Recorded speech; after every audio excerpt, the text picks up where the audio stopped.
Hey guys, welcome back to the channel, and this is how to move price scale in Tradingview. So first thing is just simply go to one of your trade, and now you can just simply right click on it, guys, and down below just simply go for the settings over here. So click on this one, and after that you will have here scales and lines. Now from here, guys, you will have the price scale over here, so you can have multiple scale modes, and from here you will have scales placement.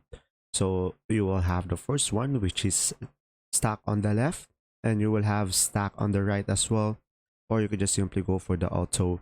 And down below you should have multiple options as well, so pretty much this will be depending on you.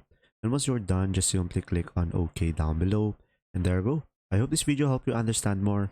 If you do, leave a like, and if you have any question, guys, just simply comment down below, and we will do our best to answer them all.